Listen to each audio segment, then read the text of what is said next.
Good afternoon, everyone, and welcome. I'm Sara Pantuliano. I'm the Chief Executive at ODI, and I am absolutely delighted to be hosting this In Conversation event today with Preet Gill. Thank you for coming to see us, Preet. It's a real pleasure to have you at ODI, to have you in person in the office after a year, almost a year and a half. That we've been unable to host anyone in the building, and at a time where international development has been in the news so much. But let me introduce Preet for those who don't know her. Preet is a politician for the Labour and Cooperative Party, but she's also the Shadow Secretary for International Development and has been since 2020, but also member of Parliament for Birmingham Edgbaston since 2017.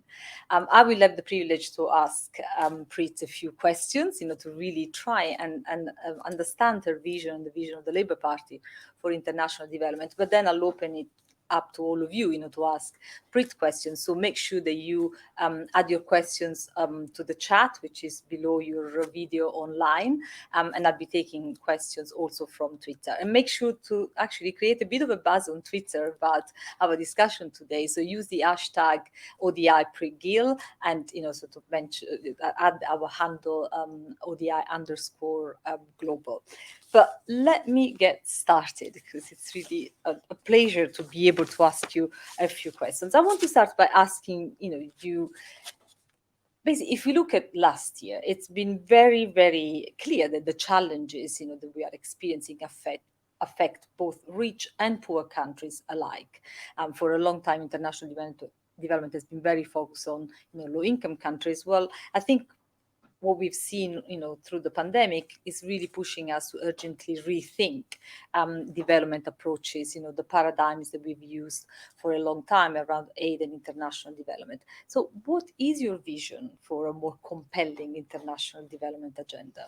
Well, firstly, Sarah, can I just say how brilliant it is to be here in person? And honestly, thank you so much to you and the ODI for hosting us and so many people that have actually joined us. It's a real privilege to be doing this brief, life-changing brief. And I'm so pleased to be the Labour spokesperson under Keir. You've seen that Keir decided not to mirror the government despite them taking over the department. And he's committed to internationalism, as I am. But of course, my interest in development really stemmed from my parents and my grandparents. And I don't think I'm any different to many diaspora communities because, of course, when our parents migrated here, this sense of repatriation and of continuing to do some kind of development because it was a sense of their responsibility. My father used to say, I feel really privileged out of my brothers to come here to the UK to make a better life.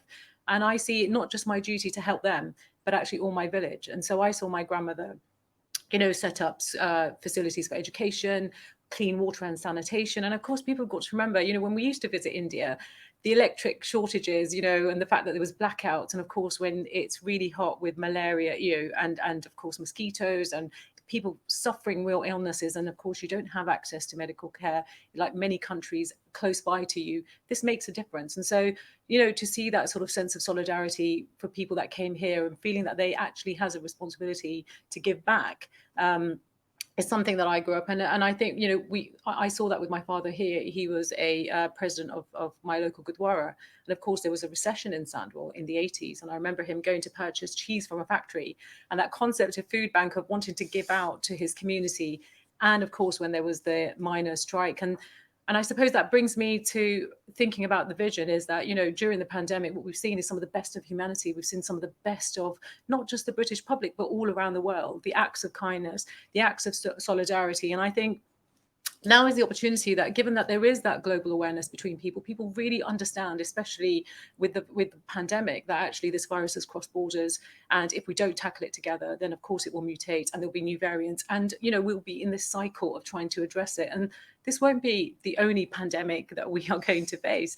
There will be much, pandemics going forward. And we know that, even before the pandemic, so many people across the world were just facing so many difficulties. And that's why, it's been absolutely shocking to see the retreat from this government in terms of the impact of cuts it has made, cutting programs like water and sanitation by 80%. This is the first line of defense for many countries that won't get access to the vaccines. And we see that vaccine apartheid has become quite a big issue, and so many people are talking about it. And that says a lot about government. It says a lot about our government, because this is the time that you would especially with the Biden administration asserting their position on the world stage, that this was a real opportunity to show the world that actually the global challenges of the future, we've got to tackle them together. We've got to come together.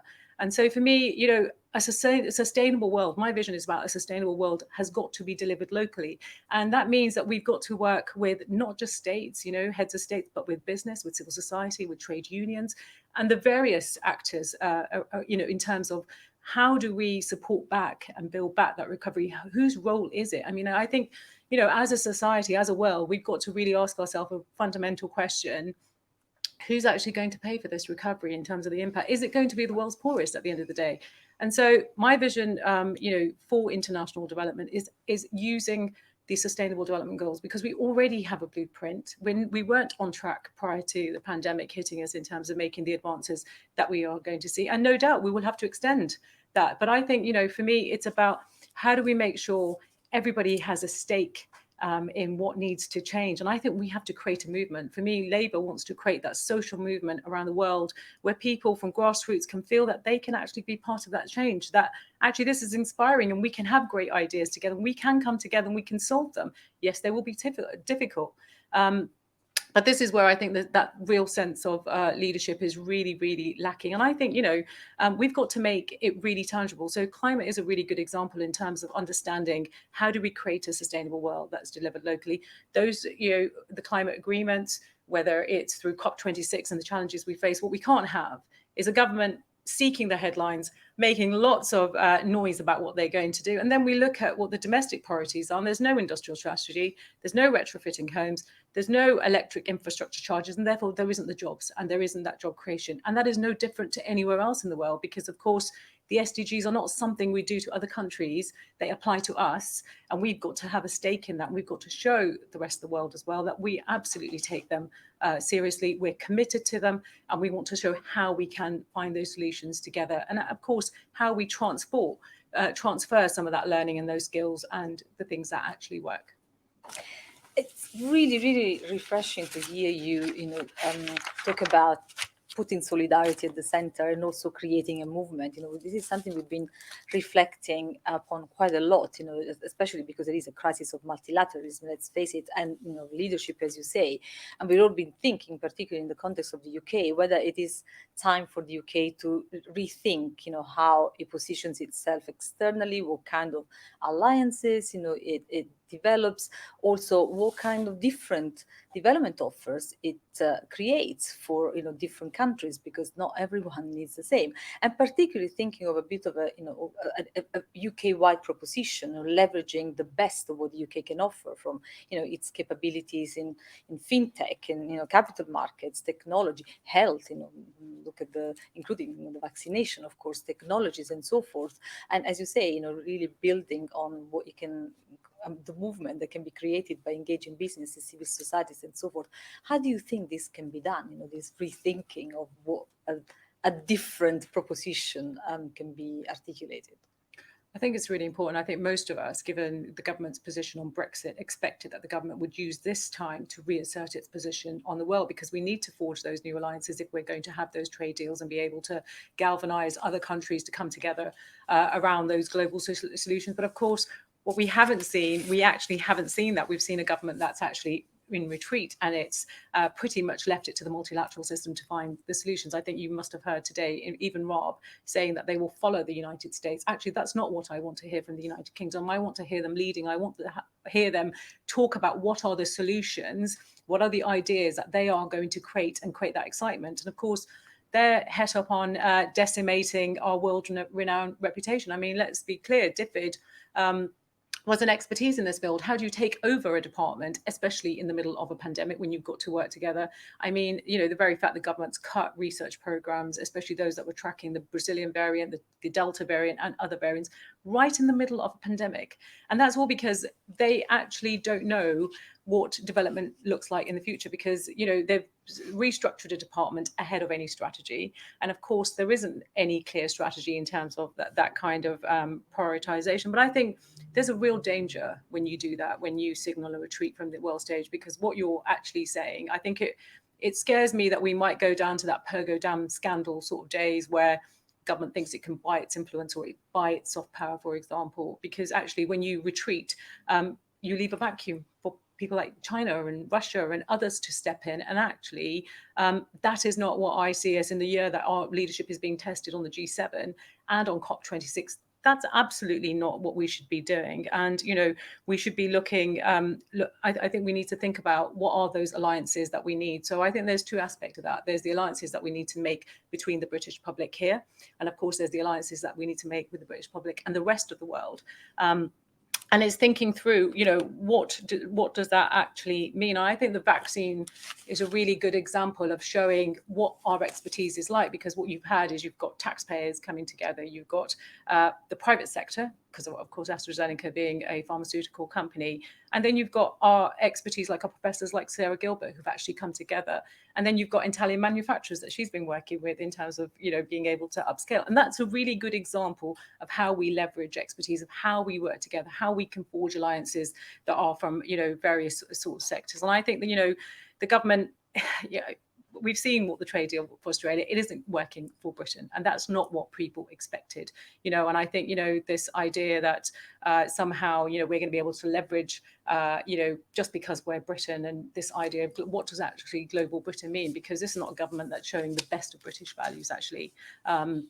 And it's pretty much leaving it to others, I think, to galvanise. So I think it's really incumbent upon us to sort of think about, well, what are those future alliances? How do we rethink development? You know, it isn't just about charity and aid in the way that some like to think about it. For us, it's about that longer term thinking of investment. You know, how do we make sure that we are supporting those very countries to think about what is it that they need from us? Because as you said, not everybody requires the same expertise. And I think we do need to fundamentally come out and think, well, actually, how do we build those relationships? How do we build those partnerships with those countries? What are their strengths? You know, and where is it that we can provide support, whether it's technological solutions, access to finance? We know women are really, really struggling around areas like that. And it can't be right that, you know, we're allowing, you know, us to sort of advance in technology, but not want to transfer and give those opportunities to other parts of the world, low and middle income countries, so that they can bypass a lot of the sort of trial situations that we've had, whether it's around climate or agri-tech or other sort of expertise. So yeah, I think this is a space that we really need to really rethink about how we're going to do that. Absolutely. And I think differentiating the offer and creating these alliances, as you say, both externally and domestically, will make it, you know, both a lot more palatable to the countries with whom we want to work, but also internally to the British public, as you mentioned. But you know, you have raised rightly the countries that are, you know, struggling the most, and of course, you know, the low-income countries have been most affected by this pandemic in so many different ways, and the long-term impact of the pandemic is going to be particularly devastating for them, and obviously will make them less resilient to shocks in the future.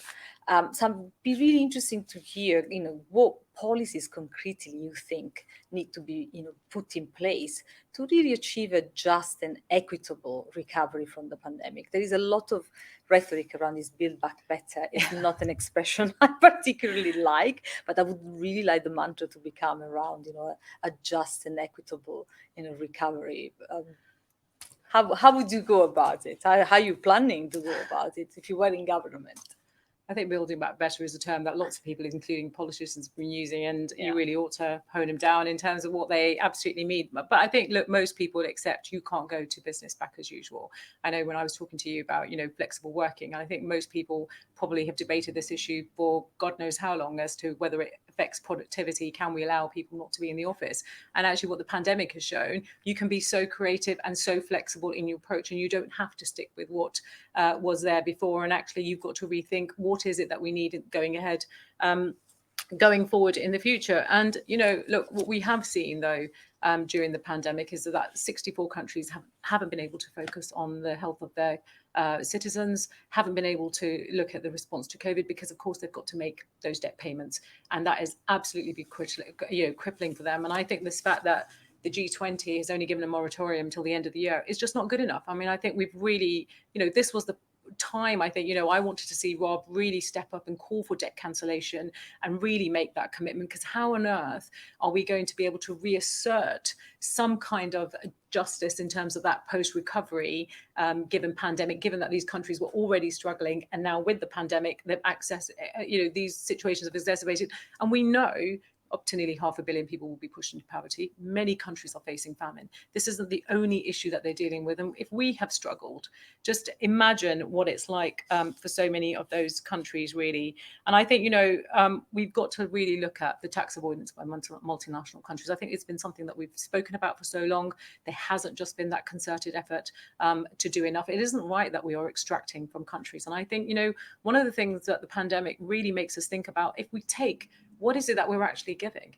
And I think corporates have got to take a sense of responsibility. I think businesses have been doing quite a lot of work around sustainable development goals and their roles and their responsibility.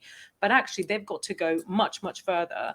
We know it costs developing countries up to £200 billion a year. Just imagine what that investment could do for public services, for health infrastructure, for example. Of course, you've got to have fair tax systems as well to address that. And I think, it was really good to hear President Biden talk about addressing some of this injustice and, having corporation tax. And the most disappointing thing, I have to say, for all of us was that we had a chancellor here in the UK attend those meetings and actually water down, any kind of ambition that Biden had. And that was very, very disappointing, because just imagine how much money that would mean for those countries, including our own, in terms of investing in our NHS system. And to think that actually, we didn't need that level of leadership, I think has just been absolutely really concerning. And I think the redistribution of special drawing rights, let's wait and see what actually happens. But this idea that somehow they'll be put against ODI spend, I think is absolutely not the right thing to do. And I think, in the longer term, of course, in the next 12 months, we'll be launching a green paper. But some of the things that are really important, of course, humanitarian support and assistance is going to have to remain. But it can't just be about reacting to situations. We've got to think about prevention. How do we prevent these things from happening in the first place so that they're much more cost effective? But of course, it protects so many people in those very countries. We know that, 4 billion people are affected by climate. And of course, this is an emergency. But if it's an emergency, it means we need to have the action, and it means we need to have the 130 developing countries on side to make COP26 credible. Of course, Rob has made Alok Sharma's job very, very difficult. I think ahead of the cuts as well. He has been on the sidelines, really sort of stating how that signals a retreat to the rest of the world. And of course, they are watching in terms of what we are doing and our sort of sense of responsibility. And then, of course, gender equality. I think there is so much more that we need to do. It's some of the work that I was doing as minister, and it's the work that we've launched a consultation on this for our feminist development policy. We've got to have policy coherence across gender, but I think it's much more than that. I think one of the things that we saw, recently with the football is the stark statistics around actually the increase of domestic abuse. But we know with the pandemic, domestic abuse and violence against women and girls has increased all over the world. But it isn't just on these big, occasions. It's the Premier League. Every time a team loses, I'm sure a woman is at home really, really worried. And we've got to think about, it isn't just about solidarity, and it isn't really just about talking about it. It does matter about what we do to address it. And in many of those countries, women can't speak up because of human rights violations, and it's just not safe for them to do. And of course, they're living in patriarchal societies where they don't have a role on the decision-making table. So I think there is so much more around what campaigns, what social movements, how do we support those civil societies to really get behind and understand why it's important. It isn't just about injecting the funding, it's about making sure it goes to the places where it's going to make the greatest difference. And then, of course, social protections and public services in the long term, thinking about that global health strategy. We know there's been so many countries, richer nations as well as poorer nations, that have really had very difficult, weak health systems. I think we all saw what was happening in India and in Brazil, and it was really devastating. But of course, again, in the country, the division between those that can afford good healthcare and can go and get a vaccine and be able to self-isolate, vis-a-vis those that can't. We can't have that level of disparity and inequality, and that's really got to be tackled. And of course, social protections. But I mean, if you invest in public services, if you invest in your education, if you invest in your health infrastructure, then that means you create the jobs for the future. Half of Africa's population is under 25. People will migrate, for work, for example. People want to actually stay where they live. They want to be close to their homes. They want jobs. They want the opportunities. No different to the British public about trying to find somewhere near home. Their aspirations are absolutely no different. So we have to think through this for the longer term. But of course, we've seen the global health workforce shortages. We've seen how we've extracted resources from many other countries. So I think it's so incumbent upon us to think about those good quality jobs. How do we work with trade unions? How do we make sure that people are able to access them, for example? So I think in the longer term, these are some of the things that we really want to set out in our green paper and in our strategy. Sounds so great. The questions are starting to come in from the audience, and I would like to also hear more. You've said a few times, working more with the unions. I think that's something that we are also discussing more at ODI, something that's been, in a way, perhaps lost in the development work compared to its origins.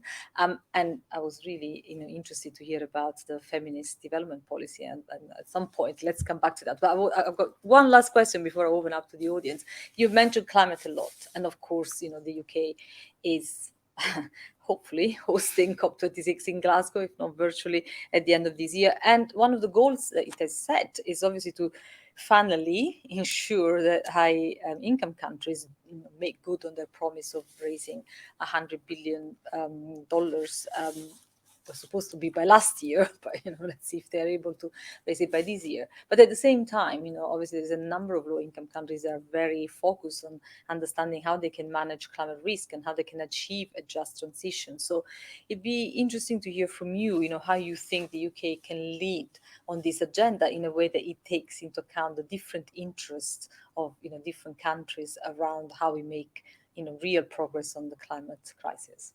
I think the criticism that have been levied against government are absolutely, clear for all of us to see. I don't think they're going to be able to see COP26 as a success when you retreat from the world stage during a, global crisis in the way that they have. When you make cuts that 130 developing countries are watching and know and understand the impact. We've seen 33 former heads of African states, come out very, very critically. The fact that we could have eradicated polio and the government decided to, make cuts. And these cuts are about, undoing all the work and the progress that we're making. And that's why it's been really, really concerning. But of course, at the G7, we saw it. Many of these countries are sort of saying that Britain is giving other richer nations the go-ahead to make cuts, even though they're not, even though we are the only G7 nation. And why does this matter? It matters because if you don't have 130 developing countries on side to give COP26 credibility, they can block agreements. So how on earth will it be successful? And of course, they need to be able to have the ability to mitigate and have the adaptation for the just transition. But, we're going around with a begging bowl. How embarrassing is this really for our government in terms of actually, are they going to be able to succeed? Because other nations will be saying, well, you've cut aid, you've cut projects that are actually delivering on climate, for example. It's just been horrifying. Actually, the government could have taken the British public with it, and it could have used this as an opportunity to create 400,000 new jobs that Labour are talking about. And the hypocrisy, I suppose, is the big issue for me. You can't go on the world stage and make all these big headlines about we're going to cut transmissions. We've seen the NDCs that countries are putting in. They're not ambitious. They're not innovative, including richer nations, and they have absolutely got to do more. We keep talking about climate. And yeah, it's something because it's not affecting us in the way that maybe Germany with the floods, that we feel actually it's okay. And, it's something we've done to other people and they are facing the brunt of it and we're not supporting them. It's just absolutely ironic that we are turning our backs. So I think there is so much more to do. We've launched the Climate Justice Network. What we've been trying to do around the Global South is really understand, how people have been impacted, what displacement has meant within country and out, of course, and try to build that solidarity with climate justice networks here so that they can absolutely understand why it's so important that we start taking action locally. to address, globally what's happening. But I am really, really worried that we are not going to get the commitments. We're not going to see COP26 be a success, and that's really, really sad, because we really had an opportunity to be able to bring countries together to address some of those challenges as well. Thank you so much, Preet. Riveting stuff. There is a lot already, a lot of questions that have been clearly generated by your remarks. Let me start with one or two, and then I'll take them maybe in batches of 2 or 3. So there's a question from John in the audience saying, what practical measures can the UK take to address vaccine inequity, since this will be in the global agenda for the coming months, if not years? Any thoughts on how the UK can show leadership here? And then another question from an unnamed member of the audience is, Labour has focused heavily on aid cuts, but we know that global challenges won't be solved with development action alone. What are the big changes that we would see from Labour on development beyond just spending more on ODA? Let me start with this, because more. Well, great questions. Thank you so much. John, in terms of what practical measures we can take to tackle vaccine equity, I mean, look, right from the outset, I think, September last year, one of the things that we were calling for is that when the vaccine is available, it's got to be equitably available. We've got to see COVAX be a success. It hasn't been the success. It's all very well that Rob stands at the dispatch box and constantly lauds how much money, which is taxpayers' money, by the way, that's gone into the COVAX facility. And of course, he keeps talking about the 100 million vaccines at the dosage. My concern is that the government hasn't, despite repeated PQs and asking them the question, hasn't actually said how many surplus vaccines we have, what's the expiry date of those vaccines, so that we make sure that they're not wasted or incinerated in the way equipment before it went to India did. We've seen so much wastage. There's an opportunity here to really make sure that we are in a position to mass manufacture, and distribute vaccines. Labour has put together a 10-point plan. It's been fed in through Emily Thornberry, talking about the supply chains, and of course, Lisa and myself have also fed into that. We can't have a situation in the future that the African Union, when we met with them, said that they don't even have the ability to manufacture the vaccine in the way that the Serum Institute and AstraZeneca have been able to do. And we've got to absolutely be able to identify who has that ability. How do we transfer those tools? How do we make sure that they have the opportunities? Because that is the only way we are going to get the access to the vaccines. I mean, the very fact that sub-Saharan Africa have only vaccinated 1% of its population just tells you where we are. And the government can say everything it wants about, how many vaccines it's given Lebanon. That's not the point. The point is, how do we have a plan so that everybody understands what is it that we are going to do between now and 22 to make sure that the rest of the world is absolutely vaccinated. And it's just really worrying that this government doesn't have a plan, but Labour does. We have put together a 10-point plan. And so I'd really urge John to have a look at it, and please do feedback, because of course we need to do much more. It isn't just about the surplus vaccines. It's about the G7 and the G20 asking other countries what it is doing. Where is the capacity? How do we support that capacity, whether it's through, sharing health staff, expertise from science and research. All of that is really, really important going forward as well. On Labour, well, look, I'm going to push back on this a bit. Actually, Labour hasn't just focused on the aid cuts, although I have to say, in a year when you've had a department taken over, pretty much decimated, the very fact that its staff found out on social media that there was going to be this takeover, morale has been really low. This is a leading department, and then you have a restructure, and then you have no strategy. And every time we ask the government, have you carried out impact assessments on individual programs, they haven't, because they've done an overarching one. And the reason that they haven't is deliberate, because they know that this means that their cuts have meant loss of life. And Antonio Guterres to the UN chief, so many people have been critical about the impact of the cuts. And I think, look, it's been important to make the case, though, because we can't assume, that everybody understands why development and humanitarian aid and assistance is really, really important. Governments try to stoke cultural wars on this. They've tried to make this a very divisive issue. And it's been really, really important that for the first time, we've been able to push back and not tiptoe around this topic about why development is important, why it's in the national interest, what's the moral argument, what's the economic argument.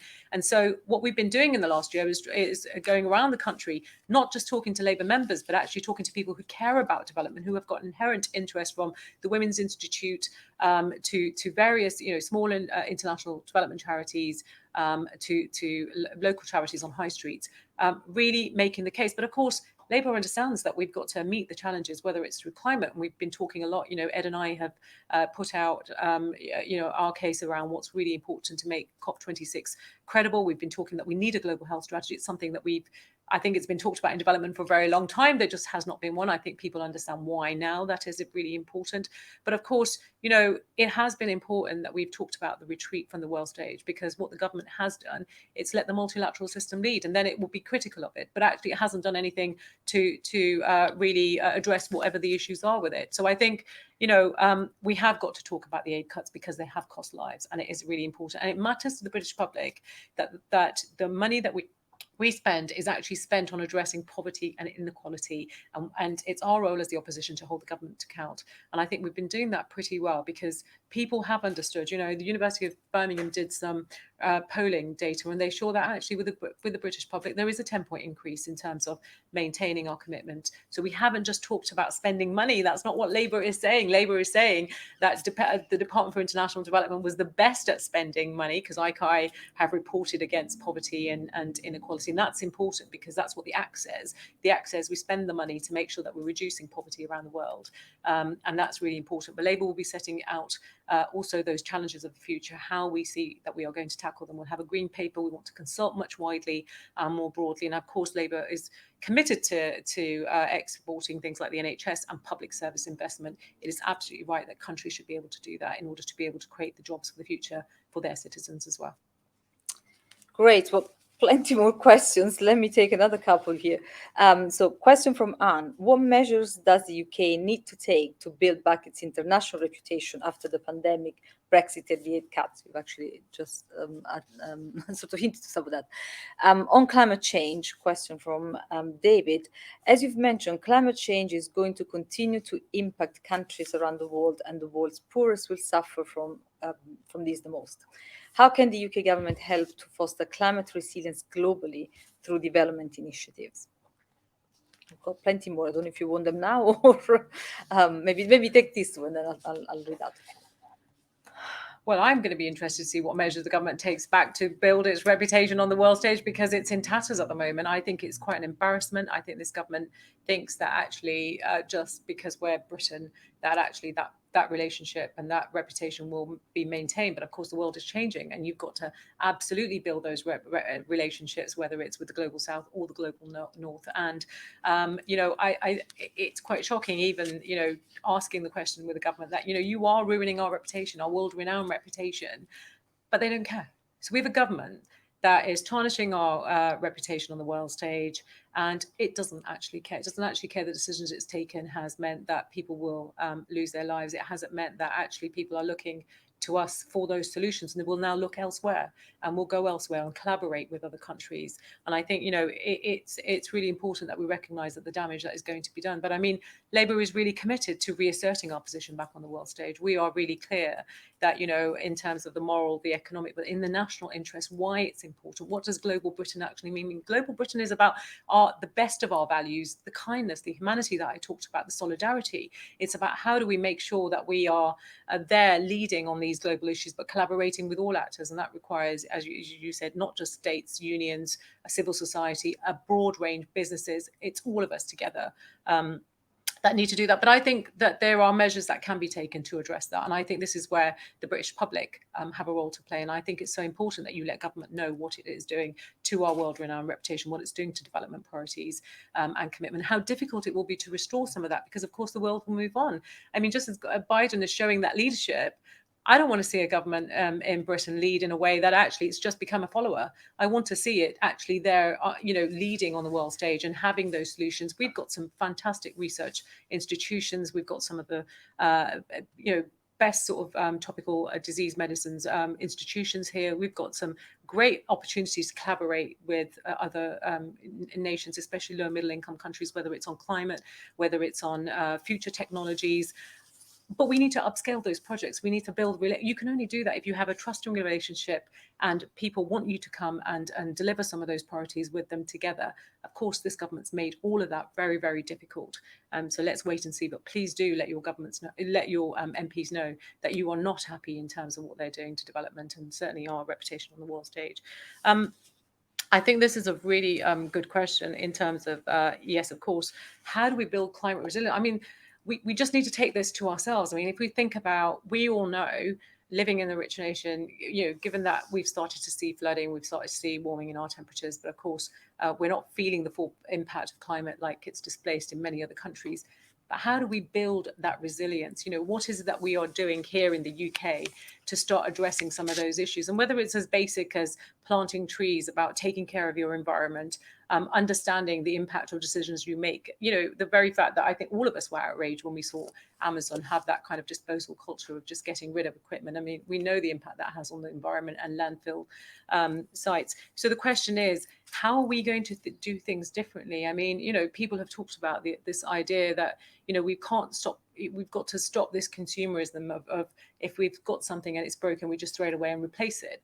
Actually, how do we fix things? How do we understand the value of things? How do we get the future generations to think about, well, what is it that creates that resilience, for us in terms of thinking about those future impacts of climate are going to have on us? So I think there's a lot that the government could do. Firstly, it shouldn't be cutting back programs that are trying to deliver some of that climate resilience, because we know that some of those projects are really impacted across the world.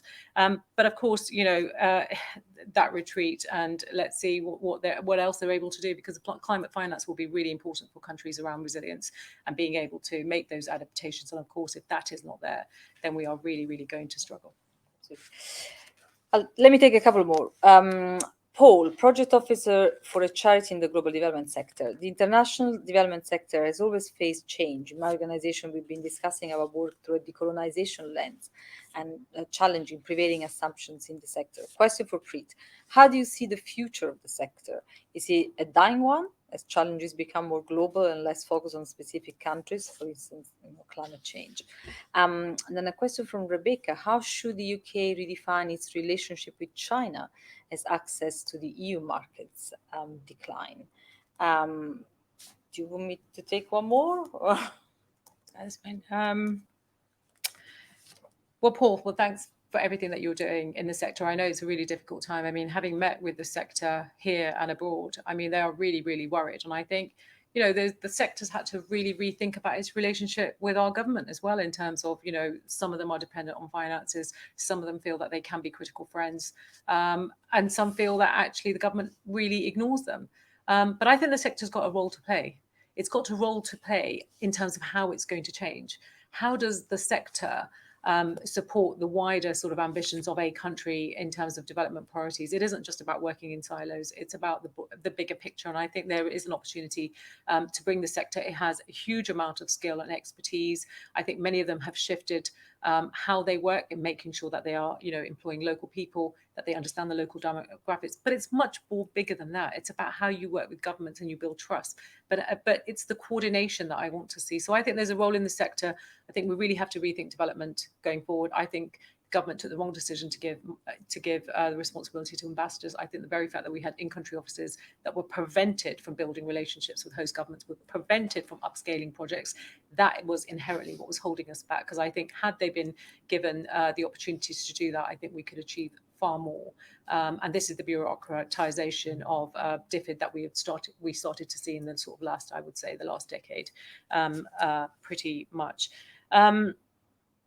And Rebecca, question was about the relationship. How should the UK redefine its relationship with China as access to EU markets? Well, look, this is something definitely Lisa has been interested in and has been talking. It's important we have a relationship with China. We're not going to address the climate issues if we don't have China on board. And of course, with China's role in sort of development, I think those 130 developing countries that are there, not just the richer nations telling China what to do, but those 130 developing countries that it is working with some of them already, them leveraging and really thinking about what China's role is in terms of the bigger global issues and how it plays its part and being able to hold it to account, because that'll probably be the big challenge, I think.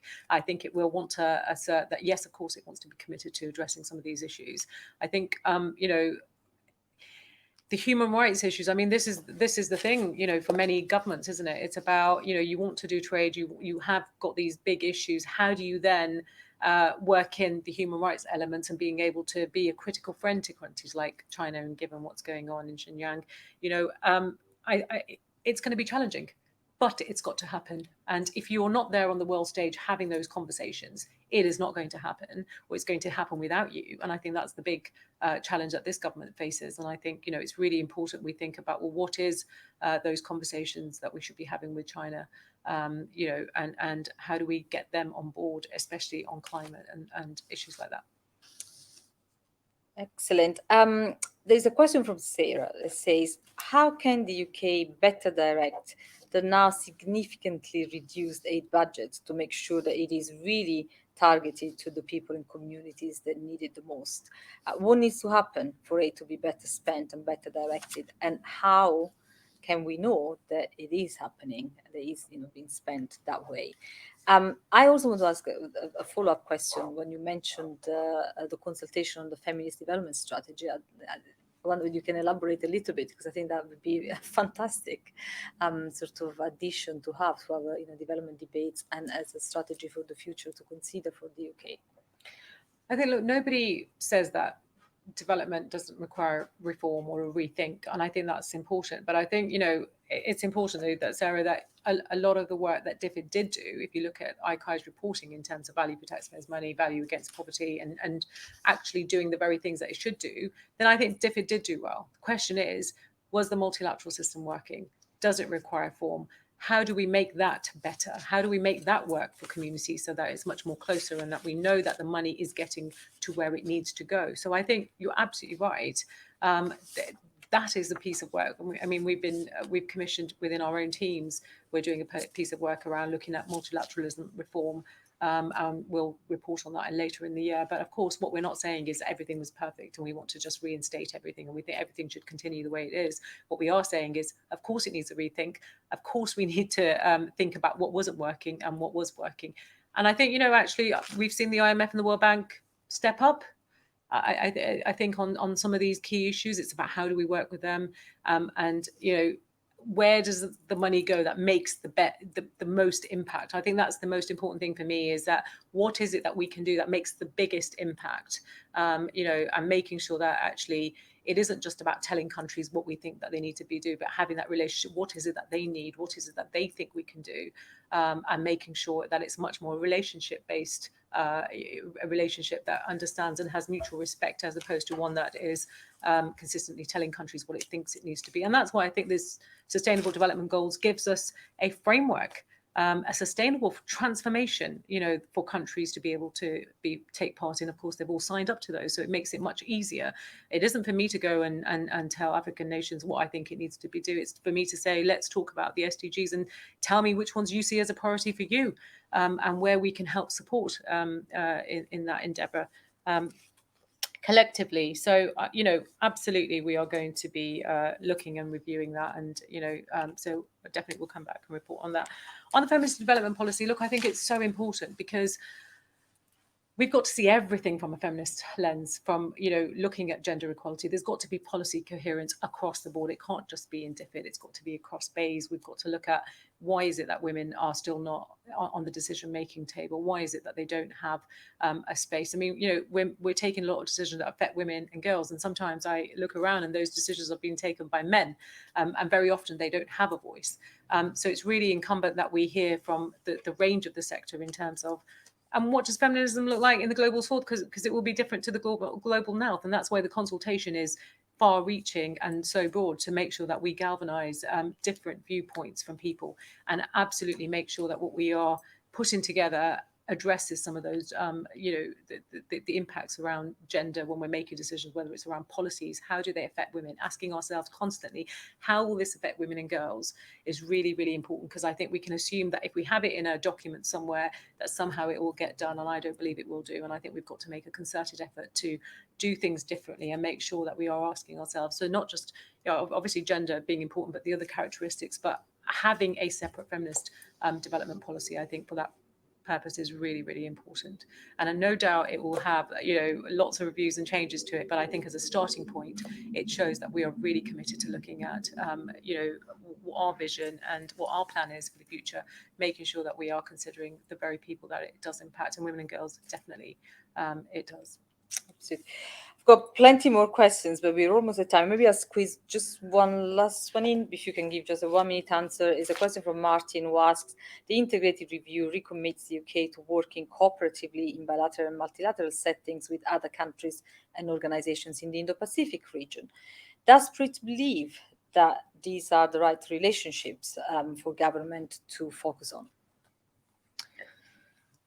Well, we're undertaking our own internal integrated review, so we will absolutely be setting out where we think the tilt should be and what the focus should be.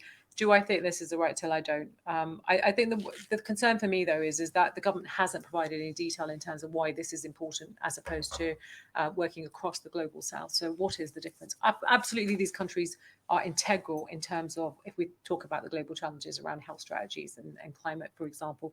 But I don't. I really think the government has got it quite wrong here. It's unclear as to how this is going to work and what it is that they're going to be pushing. And I think it comes back to my original point about, actually, is the government trying to do this to use and by influence, and therefore actually how aid gets spent and how the 0.7 now 0.5 is going to be used to leverage some of that. And I think that's a real big worry. But certainly I don't think it's the right choice. Preet, thank you so much. It was really refreshing to hear a vision for international development that is actually very much in tune with the debates that are taking place in the sector. You know, a lot of us are reflecting on how we need to evolve, the decolonization debates, the impact of the pandemic, the geopolitical shifts are leading all of us to reflect very deeply on how, we need to transform as a sector. And it's great to hear, your vision and your ideas very much in tune with what is being discussed in the sector. A vision that I found a lot less paternalistic, may I say, that many sort of discussions that happen around development, more modern, differentiated in terms of the offer, for our partners out there, and really thinking of countries that require global cooperation from the UK as partners in different ways and with different modalities, and one that, is modern and builds on the wider strengths that the UK has, beyond just if you want, the sector per se that focuses on international development, but brings in, the skills and the capabilities that the country as a whole can offer. So all the best of luck in developing, the strategy, the paper, the vision. We're all looking forward to hearing more about it and sort of engaging in the discussions as you go forward. Let me thank the audience for joining us today. I hope you found the conversation as interesting as I have, and hope to welcome you all back to ODI very soon again. Thanks again for being with us, Reed. Thank you so much.